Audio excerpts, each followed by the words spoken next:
Today, we are reporting 1,263 cases of COVID-19 in our community, an increase of 19 cases from yesterday.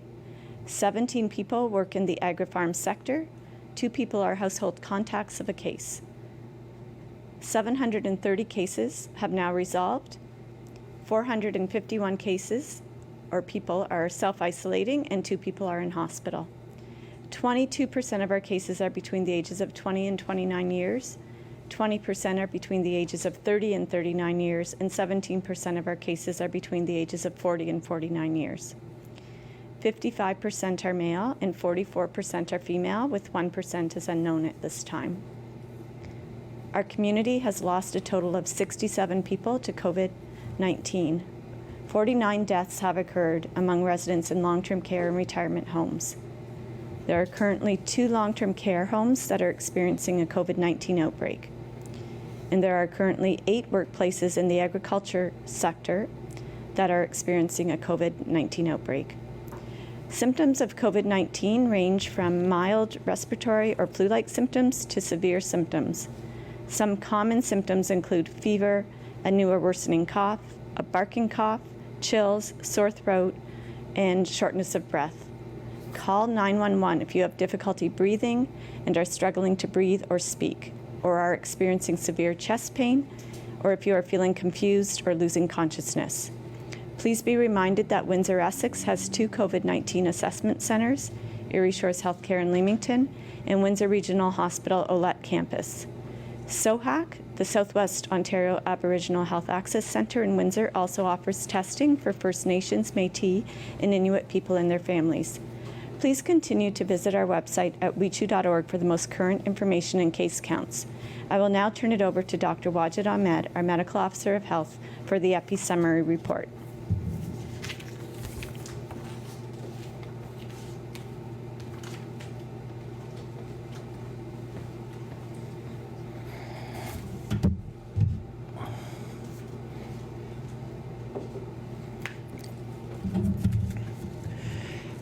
Good morning, everyone, and thank you for joining us again.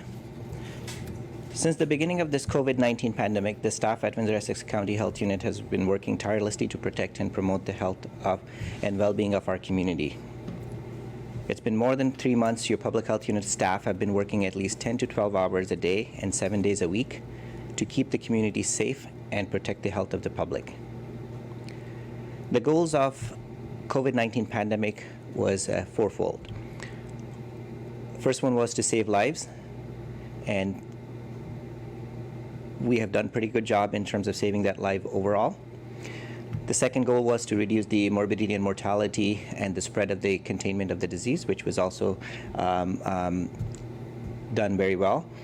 In terms of the third goal, it was protecting the healthcare system in general to prevent any surge and massive influx of cases and diseases in the community.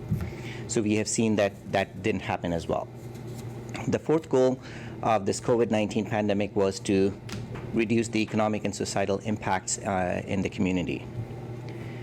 As we are seeing more and more regions opening up in the province, more people congregating and spending time outdoors, it is important to recognize what are some of the additional measures we need to put in place to ensure the safety and well-being of everyone and prevent the spread of COVID-19 in our region.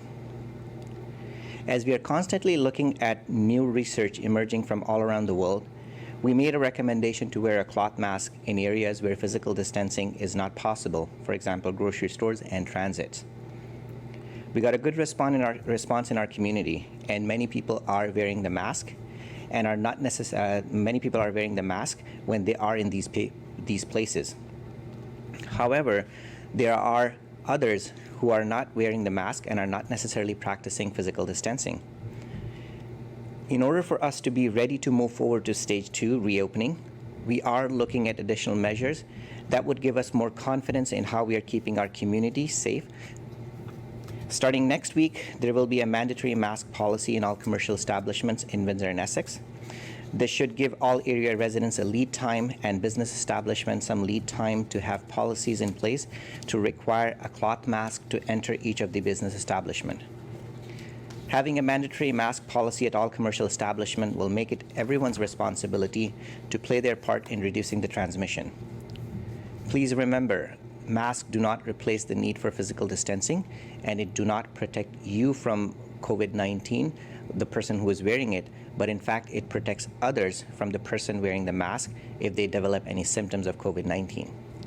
Please visit our website for details on cloth mask, how to wear the mask safely, and any other questions related to masks that you may have.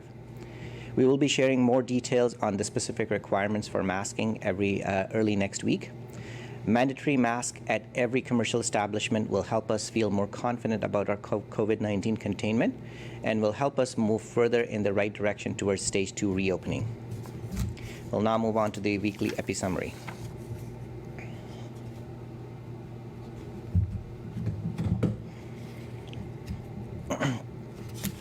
So very quickly, once again, this is what we will cover in our presentation, and I'll focus on the key point to answer some of the questions that we've been looking to answer. The epidemic curve helps us assess the progression of the disease, whether in the community or in an outbreak situation. This particular epi curve is created to show the number of confirmed cases and by their symptom onset date. On your vertical axis, you have confirmed cases. On the horizontal axis, we have the dates. These cases started showing symptoms. The significance of using symptom onset date helps us assess when the transmission or exposure is happening. The day-to-day variation, in order to accumulate for that day-to-day variation, another way to look at it is by looking at the 3-day moving average.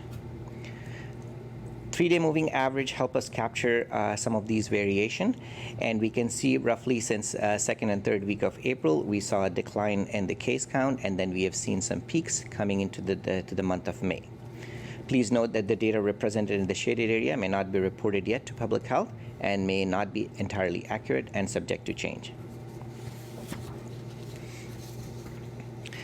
This figure further breaks down the cases by long-term care home and retirement home, and those who are working in the agri-farm industry and everyone else not in the first two groups. We can see a spike in the third week of May among those working in the agri-farm industry. Please note that the orange bar includes both individuals who are temporary foreign workers and those who are residents of Windsor-Essex, but they are working in the agri-farm industry. As of June 17th, we currently have 374 cases that are workers in the agri-farm industry, making up 30% of our overall cases to date.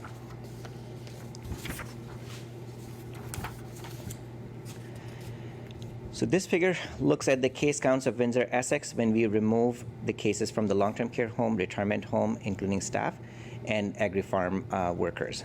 So this is a true representation of what is happening in the community in terms of the cases and where it's spreading. So if you remove all these agri-farm industry and if you remove the long-term care home, we can see that the community spread or the community cases in the community is significantly low and well within the 5 or 6 cases a day average since the last couple of months. One of the common methods of looking at how we are doing is also using a 7-day moving average to look at our overall trend. The blue line looks at all our cases using a 7-day moving average. We can see a peak in the late March and in April, and the latter attributed to the outbreaks in the long-term care home and retirement home. We are currently seeing another peak in the agri-farm worker population in late May and thus so far in June. The green line is looking at the 7-day moving average if we were to remove the workers in the agri-farm industry. You will notice that the 7-day moving average declines dramatically from May onwards when it's taken into the effect.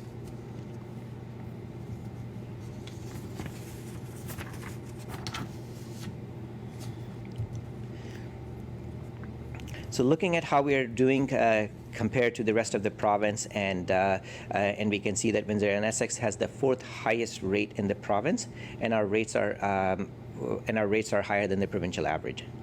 For us here locally, we have experienced a higher proportion of cases in long-term care home, retirement home, currently 24%, but at its peak that was 42%, including the staff and the residents in the long-term care home.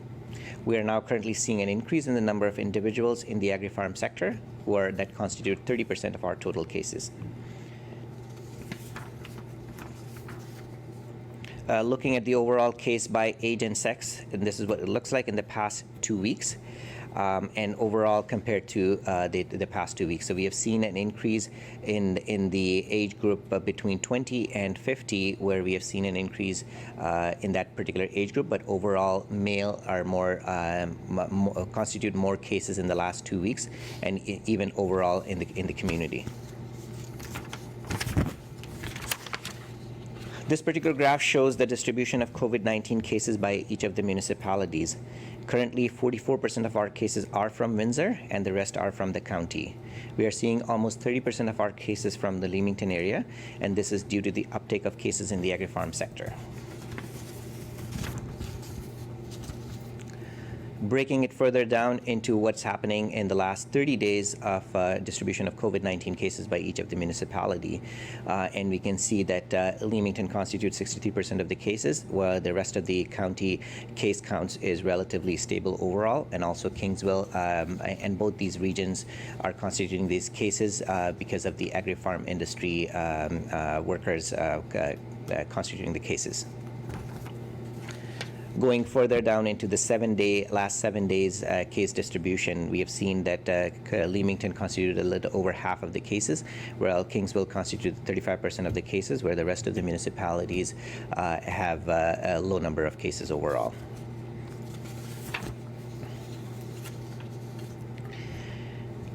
Through the extensive contact tracing by the health unit is carrying, we are able to identify the majority of the cases as close contacts, and this include close contact in a household, long-term care home, retirement home, congregate settings, such as shelters and migrant farm.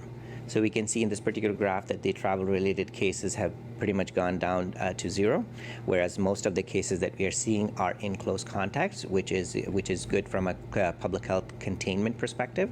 That we are following up, we are tracking all these individuals down, and all these people who require self-isolation are being addressed at the appropriate time to ensure the safety of the community. So all of those indicators are going in the right direction. We are seeing very few community transmission as we are moving forward, and still continue to see that. So look, breaking it down further from exposure history by reported date among agri-farm workers in the past 30 days.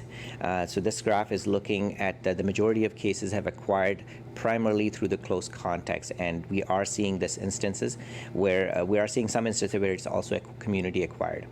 And majority of these cases, as we know, these agri-farm sector people are living in shared accommodation in congregate settings that make them vulnerable to contract cases much higher than the general population.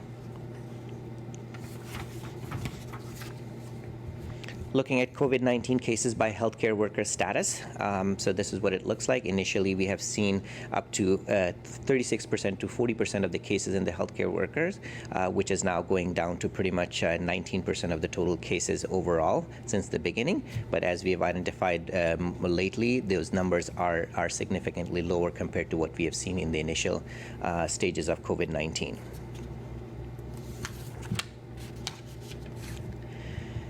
So some of the underlying chronic health conditions that we have noticed in these cases, the majority of them had no chronic underlying health condition. 32% of the cases that we have seen in our region had some kind of a chronic underlying or immunocompromised situation conditions that puts them at a higher risk of developing more severity with COVID-19. Another look at what these cases, about these cases and what symptoms they are reporting. 71% of our cases had some type of cough, either new, worsening, or productive cough. But please note that many of these cases are reporting more than one symptom, so these numbers may not add up. The other indications, in addition to the actual case count that we are looking to assess the capacity or assess how the region is doing, is to look at the health system capacity. So what we are looking at this particular graph is showing that the COVID hospitalizations and patients in the ICU on any given day, it can include both new patients and existing patients with COVID-19. Cases in the ICU remain relatively low and have stabilized to one case. The red line indicates the 7-day moving average in the ICU, showing a decreasing trend in the ICU as well. So hospitalization have fluctuated more so than the ICU, but we have seen a sharp decline in the number of inpatients hospitalization for COVID-19 in the past 2 weeks. Looking at the healthcare system capacity, the orange line highlights the occupancy rate of our acute beds in Windsor and Essex. The threshold is to have the occupancy rate below 85%, which we are currently meeting. This signals that we are currently able to meet the demands related to COVID if it increase. For ICU capacity, we'll look at the overall ICU capacity and ICU ventilator beds. While there is no established threshold or criteria to make it standard that how much we with the capacity we should be looking at, the overall aim continues to be less than 50% of the capacity. Higher than this may lead to the stress in the healthcare system if COVID-19 cases increases within the Windsor-Essex, and so far we are also meeting that needs fairly well. So where are we with all these cases? We can see that 58% of our cases are resolved, approximately 35% are self-isolating, and unfortunately we lost 5% of the cases to COVID-19.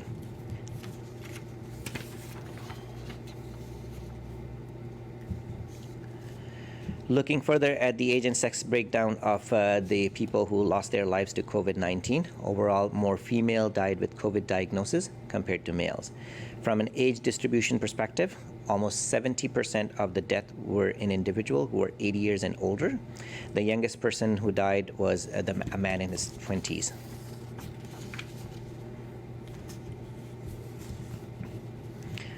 This particular graph shows that what it means for an individual who contracts COVID-19. In our community, the overall case fatality rate is 5.4%, which is a decrease from last week.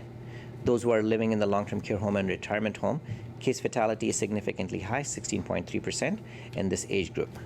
But if we compare this number from the numbers in Ontario, which is higher than each of these categories compared to Windsor and Essex, the Ontario case fatality rate for long-term care home is higher than our case fatality rate by at least 6%, and same with the overall case, overall Windsor-Essex compared to the provincial average, we are at least down 2% less than the overall number in Ontario.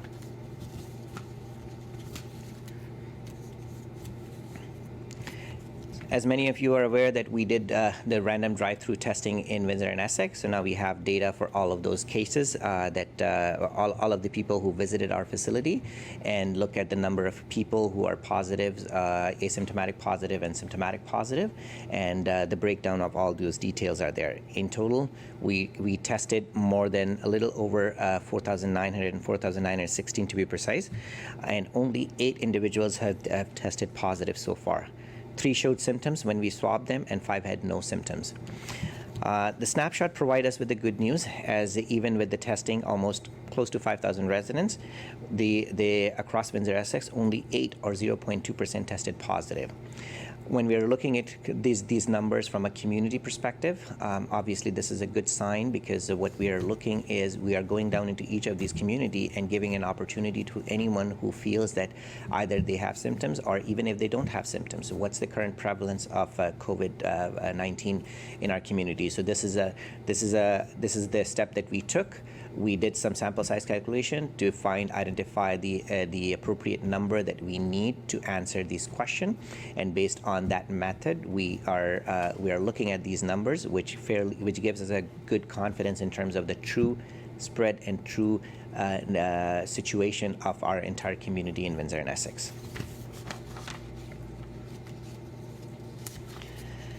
Looking at the case doubling time, it tells us what we are seeing, that in the beginning, obviously the doubling rate was pretty high, but we have well passed the doubling rate for more than 6 days now, but this is a cumulative comparison since we started.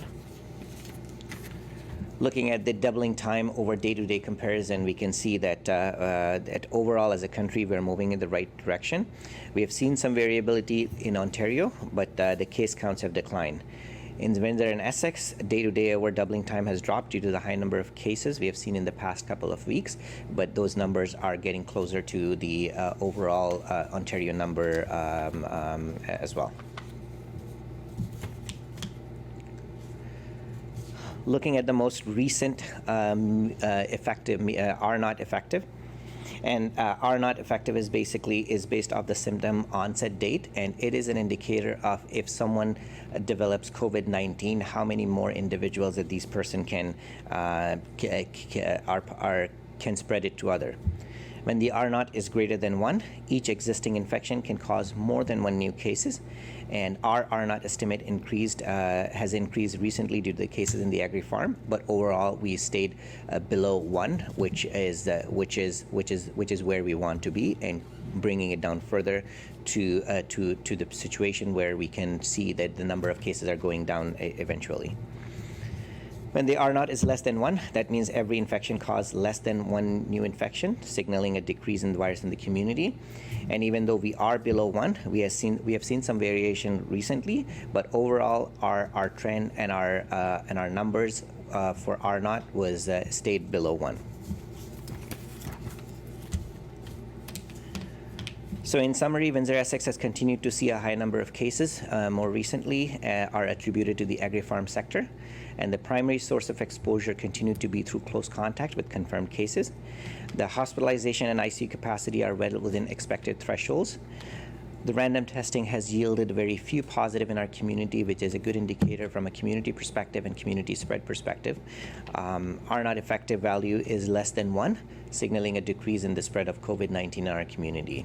But we have seen some variation in the past few weeks. Thank you.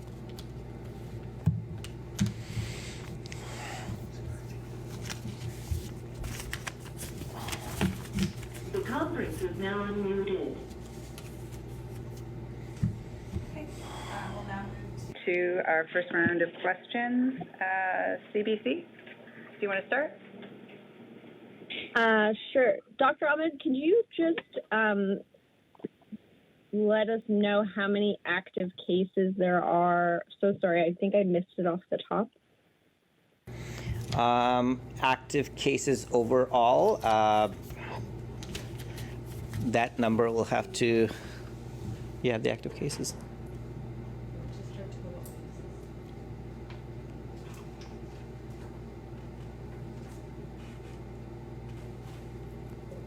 So we reported that at least 35% of these cases are self-isolating. So if we go with that number, we can say that we have at least 450 or so cases that are currently active in our community. But many of these cases are moving into the resolved case situation. Okay, thank you. And back to cloth masks, you just mentioned, so will businesses have to ensure that Our customers are adhering to this this recommendation?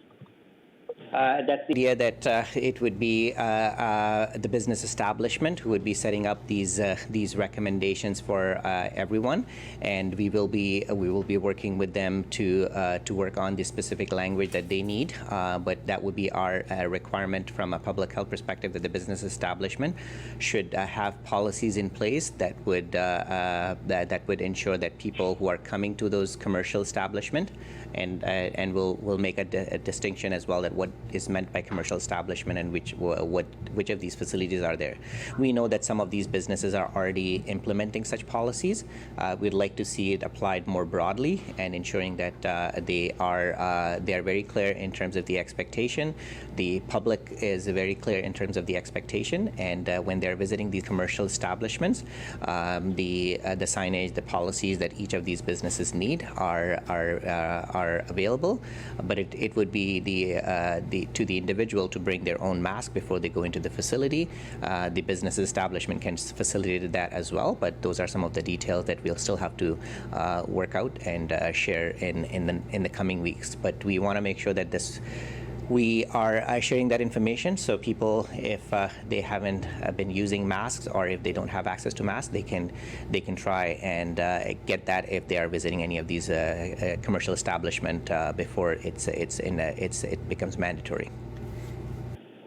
Okay, and just to be clear, we're talking about commercial businesses like stores and things like that, but not necessarily workplaces and like employees and things. Our recommendations have always been there to use cloth mask where physical distancing is not possible. So basically, this is building up on the same recommendations and ensuring that the expectation and understanding is clear. And as mentioned, many of these businesses are already having these policies in place. Many of the people who are visiting these commercial establishments are also already following this recommendation. We want to make sure that the expectation is clearly laid out for everyone to ensure that everyone is following the recommendation and protecting everyone in the community and playing their part. Thank you. Okay, Blackburn?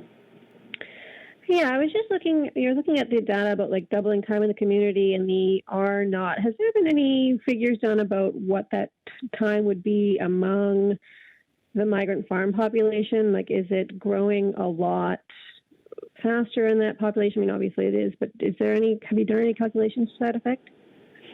So what we can say is with the low numbers, sometimes it may not be possible to do an accurate calculation for R naught. What we have seen is in terms of the number of cases that we are seeing in these farm population and the source of the transmission. So we are seeing in one of the graph I did show the epi curve by agri-farm workers cases. So if you look at that, you can see a trend, but not necessarily getting down into the R naught specific calculation. The other thing that I can say on an average, when we are talking about the general community, the average number of contacts that we are looking for is probably close to less than 5. But when we are looking at this population, we have close contacts identified at least 8 to 10. So clearly, it's almost like more than double the number that we see in the general community versus in this community, and it's partly, or in fact, major because of their shared accommodation arrangements and congregate living settings. Thank you. Okay. Windsor? You said it was going to start next week, the mandatory mask policy. What day next week are you targeting for that? So as I mentioned, that we'll be sharing some of those details. We just wanted to make sure that all the things are in place before we land on a specific date. So details you will see on Monday with the specific implementation date. Okay, and are you thinking that employees will also be required to wear masks? So commercial establishment, the idea is everyone should be while in that business establishment or commercial establishment. That includes employee as well as anyone who is visiting.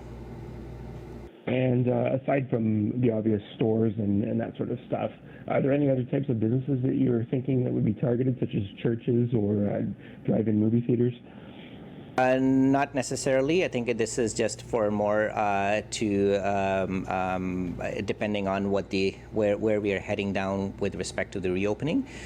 There is no such requirement among the religious establishment at this stage, but we'll be constantly looking at the need, and we know that some of the religious establishments are already asking their worshippers to wear the mask, but that would be something that we'll look at. But right now, the focus is on the commercial establishments.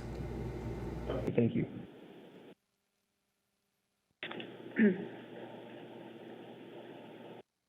Windsor Star? Is there a precedent for this mask mandating in any other regions in the province? The only other region that has mandated this mask is Wellington, Dufferin, Guelph. So that's the only region in Ontario that has this mandatory requirement for commercial establishment. And just to be clear, this is because you're seeing in the community that there are people who are not following social distancing and therefore also not wearing a mask. It's a combination. Both.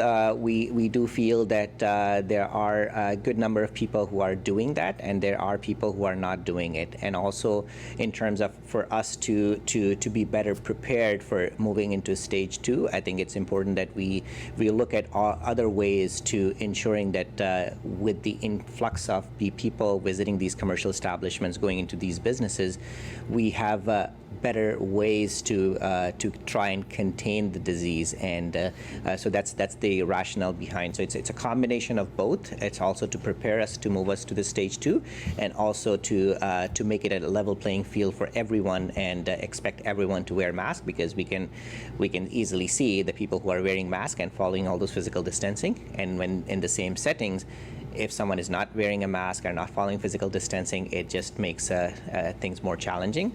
So in order to make it an even playing field, we want to make sure that everyone is following that.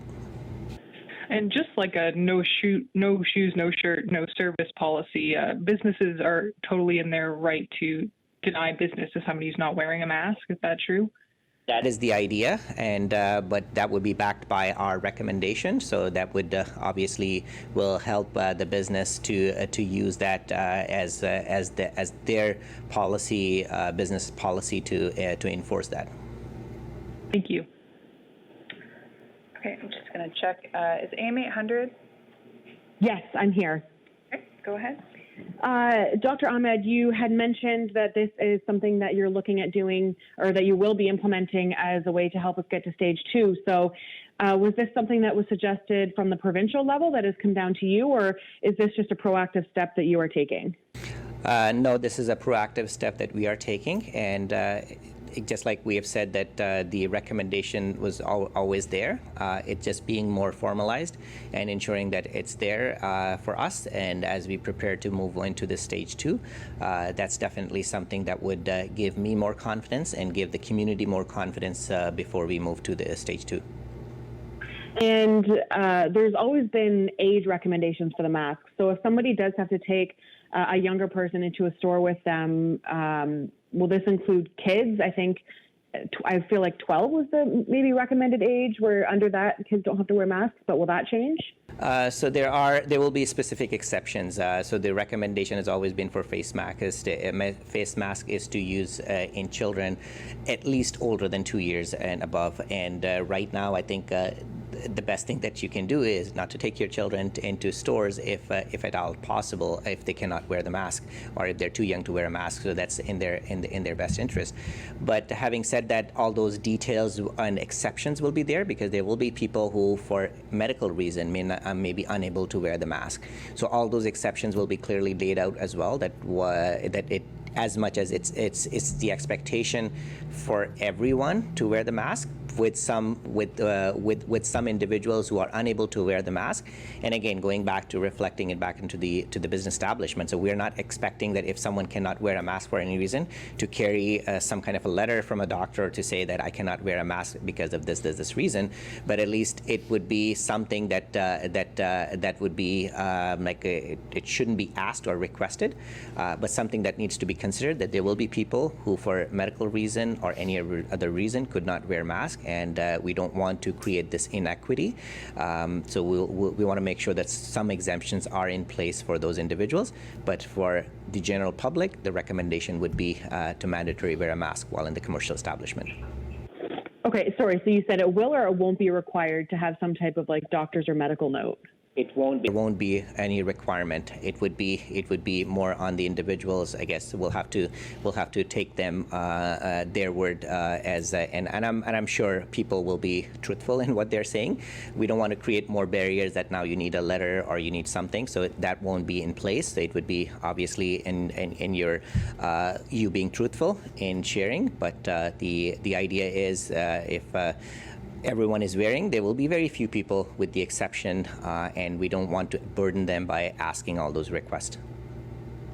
Okay. And lastly, you said that more details will be released on Monday. So could you just outline maybe a few examples of what these details will be that you'll be giving more specific information on? So one thing, it would be the implementation date. That what's the expectation for the implementation date. The other details would be what constitutes a commercial establishment, being very specific, and identifying that what are some of the examples looks like in terms of the policy, what it looks like for the business establishment, in terms of the exceptions, that what would be considered as an exception for individuals who cannot wear masks. So all those details will be there. Okay, thank you. Okay, just going to check in. Is Radio Canada on? CTV? Any other questions from anyone? No, thank you. No, thanks. Dr. When it comes to medical exceptions, just coming to mind, things like a COPD, is that something you're thinking of, people who already have breathing difficulties? Yes, yeah. So there are certain medical condition with breathing difficulty and people who may have, like as you identified, COPD, any heart disease condition, which prevents them from wearing a mask for a longer period of time. So all those details we'll be looking at, and without, again, I don't want to go on to an exhaustive list of medical condition that put people at risk of wearing a mask or not wearing a mask. I think majority of the people can wear a mask. So we'll try to put some language in there for clarity, but that's the idea, that there will be people who may not wear the mask like everyone else.